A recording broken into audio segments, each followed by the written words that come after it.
People sometimes disagree about what is the best planet. Sometimes scientists even argue about what a planet even is. But nobody disagrees about which is the biggest planet, because it's a fact. This summer I've really been concentrating on planets, but especially my favourite planet, Jupiter. On this channel we've done deep dives into deep space objects like the Horsehead Nebula and dark molecular clouds by unpacking what us backyard astronomers can see in the visible spectrum with equipment we can buy at the store. But I've never done a deep dive on a planet. Now, thanks to recent upgrades in the backyard observatory, I think I can finally tackle this topic and show you just how much we can learn about Jupiter just by looking at it, and by doing so, how much we can learn about ourselves. If you have a telescope, or if you're one of those people who think that the sky is not the limit, then this video might be for you. My name is Dylan O'Donnell, and you're watching Star Stuff.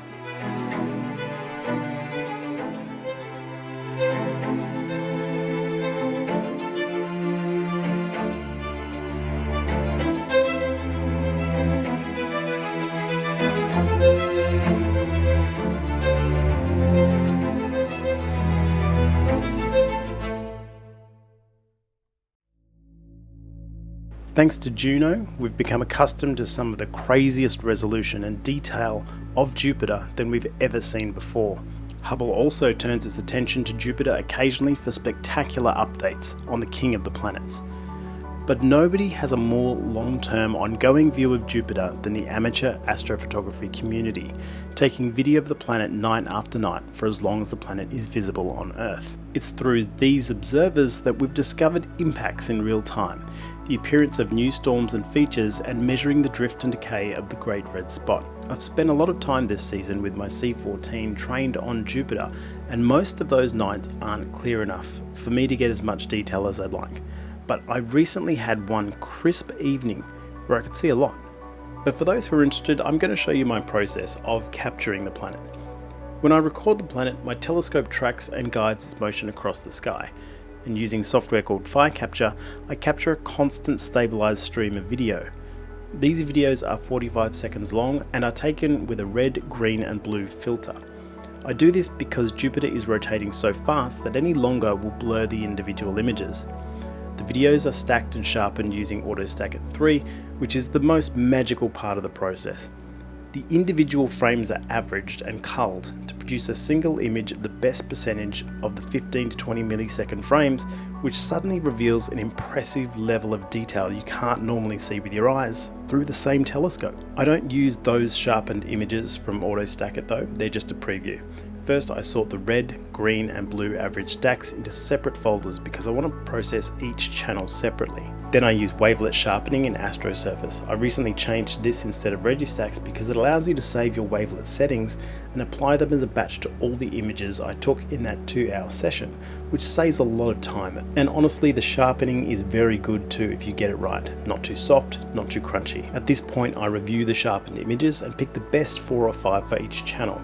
I write down their timestamps so I know which images I'm going to use for the derotation in WinJupos. If you look at any individual frame, even sharpened, you'll see it's sharpest in the inner 2/3 of the planet. The edges are a little blurry. Derotating maps your images to a sphere and combines the best images across a time frame to produce a single image in the middle of that time frame with a better sharpness edge to edge. It's a bit like focus stacking in microscopy, except with a rotating sphere instead of racking focus on a microscope. Derotating also perfectly aligns the focus stack red, green and blue channels to a moment in time, the midway point in your time sequence, which also helps eliminate chromatic aberration when combining the color channels. At this point, I'll recombine the 3 channels in Photoshop. I like blending the color layer over the red and green channel for the luminance, then adjusting the levels to vignette the sharp edges and bring back that spherical appearance. Finally, since derotation softened things a little, I'll apply final conservative wavelet sharpening at the end, in this case in Registacks. This image is nice and aesthetic, but probably has a little less overall detail than the pure red channel, which tends to come in quite sharp compared to the others. So I'll animate that sequence. But what exactly are we looking at?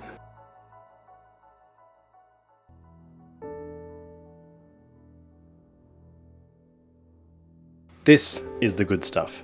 When we look at Jupiter, we aren't seeing a solid surface, just the tops of its massive swirling storms.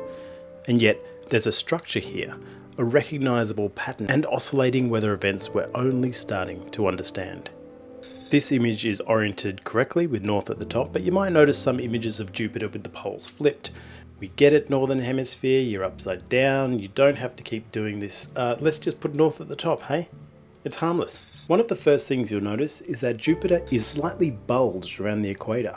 This is because Jupiter spins incredibly fast, once every 10 hours, which creates centrifugal force that causes this equatorial bulge. Compare this to the Sun, which rotates much more slowly, but has an even distribution of mass and a far higher gravitational force, keeping it almost perfectly spherical, compared to Jupiter, which is bulged. But for a planet as massive and fast spinning as Jupiter, ablateness is inevitable. Below North Pole, the first major band we see is the North Temperate Belt, NTB. This is one of Jupiter's many atmospheric belts defined by strong winds and temperature gradients. The belts are generally darker, indicating areas where clouds are sinking and allow us to see deeper into the planet's atmosphere. A little further south, we hit the Northern Equatorial Belt, or NEB. This is one of the most dynamic regions on Jupiter, with frequent convective outbreaks, bright stormy plumes that burst into view when deeper gases from Jupiter's lower atmosphere rises rapidly. These plumes are thought to be rich in ammonia and other volatiles, creating bright white storm cells. Separating the two equatorial belts is the EZ, equatorial zone, a much brighter and wider band circling the planet. This is where Jupiter's atmosphere is dominated by upwelling clouds of ammonia ice, and that ammonia ice reflects sunlight efficiently, so it's wider and brighter. Within this zone, we often see structures called chevrons, V-shaped patterns that indicate turbulence, and they kind of interface between the jet streams flowing in opposite directions. You can see the chevrons act like arrow markers, showing you the direction of these jet streams. Most of the layers will oscillate direction back and forth this way. South of the equatorial zone, we reach the Southern Equatorial Belt, SEB, another major dark band that mirrors the NEB in many ways. However, the SEB is often more turbulent and can sometimes completely disappear in what's called an SEB fade event. This is when high altitude clouds obscure the normally dark belt, only for it to return later in dramatic planet-wide disturbances. Now, easily the most famous feature on Jupiter is the Great Red Spot, a massive anticyclonic storm that has raged for at least 350 years. By my measurements in WinJupos at the time of this recording, it's currently at about 13,500 kilometers wide, which is less than the last time I checked, and much less than the 29,000 kilometers Voyager recorded in 1979. Its reddish colour comes from complex chemical interactions, possibly involving phosphorus compounds or hydrocarbon reactions from sunlight breaking down Jupiter's upper atmosphere. If you're lucky, you can see the two-tone colour of the eye of the storm, which also indicates wind speed gradients within the storm.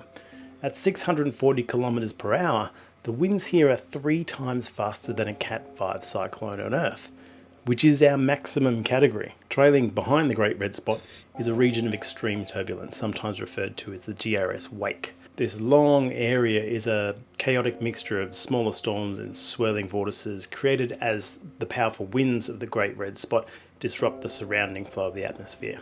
Further down is the South Temperate Belt, home to many smaller ovals, smaller storms that sometimes merge and dissipate over time. These ovals are similar in nature actually to the Great Red Spot, just on a much smaller scale.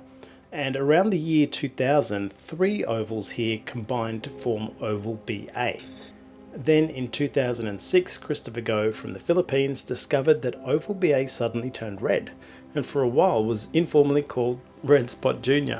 It's getting smaller these days, but it does still persist. I just barely caught it here, and it is still a glowing infrared source, which Christopher confirmed just the other day. And if you're lucky, you might catch a glimpse of one of Jupiter's moons, like Europa, crossing the planet's disk. Can you see it? Europa is small and particularly hard to see against the clouds, but if you look very closely, you can even see its phase with a crescent shadow on one side. This is easier to see in the animation. These transits provide a sense of scale and dimensionality, and you can even see the elongation of the moon's shadow as it stretches across the sphere of the planet. This happens on Earth too, because the Earth is not flat. Jupiter is more than just the oldest or biggest planet. It almost defies definition. a planet of extreme dynamics, most of which can be observed from your backyard.